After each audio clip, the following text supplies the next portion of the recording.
I bought a piece of abandoned land at a county auction for $18,000 thinking I'd one day build a little cabin by the lake. But when I hiked out there for the first time, I didn't find empty woods. I found a 3-story mansion with an infinity pool sitting squarely on my parcel. And then a woman in a sharp blue blazer, clipboard in hand, looked me dead in the eye and said, "You need to pull your stakes out or pay $50 a day." Imagine hearing that while staring at a $1 million glass palace you never approved on land you own. My name's Evan Brooks, 36, former construction engineer, and I thought I knew property law well enough to stay out of trouble. I wasn't prepared for Lakeview Estates, a lakeside neighborhood run by an HOA that made rules like they were law. My deed said parcel 4723, vacant, no liens, no encumbrances, bought clean at a tax sale. But standing there, GPS in one hand, deed in my pocket, I was staring through the trees at imported stone steps and railings that cost more than my entire purchase price. My first thought was maybe I screwed up, maybe I read the map wrong. But the coordinates matched, the plat matched, and when I set those corner stakes, I knew I was exactly where I was supposed to be. That's when she appeared. Diane Mercer, mid-40s haircut, perfect voice dripping with authority. "I'm Diane, ARC Chair and Treasurer for Lakeview Estates. Isn't it exciting, our new waterfront amenity?" She gestured proudly at the pool like she was showing off a prize garden. I let her talk, nodding politely while snapping photos of the construction board. Bond number, parcel ID, contractor, every detail I could capture. And then I said it out loud. Impressive work. But I'm setting my boundaries. Her smile faltered. "This is HOA common area," she shot back. "I just said we'll see and kept hammering in my stakes." That night I sat at my desk cross-checking maps, and that's when I noticed the slip. The permit listed parcel 4732. My deed was 4723.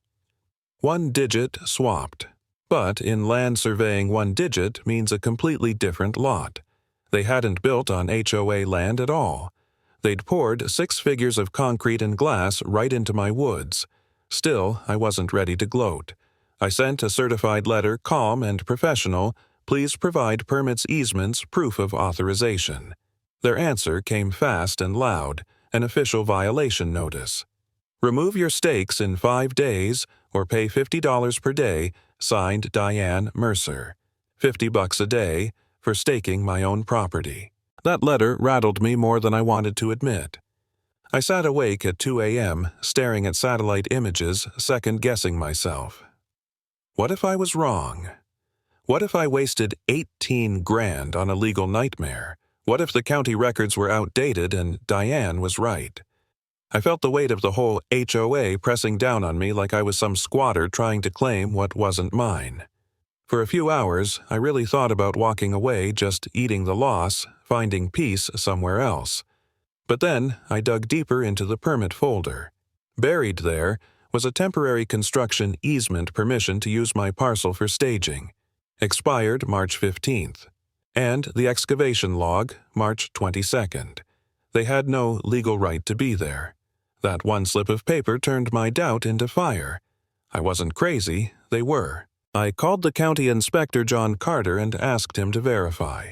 He met me by the access road early one foggy morning.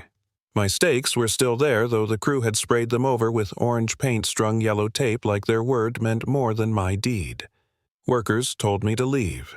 I stood my ground. "This is my land," I said, holding out the survey map. John walked the boundary with me, checked his tablet, and stopped cold at the easement section. His jaw tightened. Then he said the words I needed. "That's a violation." He pulled out a red tag and slapped it on the gate.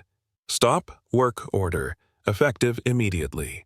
I didn't gloat, I just breathed again. One of the younger workers whispered as he passed, "Rick told us to cover your stakes. Thought you should know." Rick Dawson, the contractor. Covering evidence, hoping no one would notice.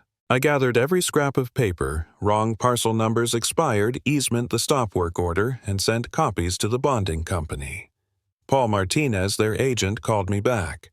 His voice was calm but heavy. "Mr. Brooks, this is serious liability.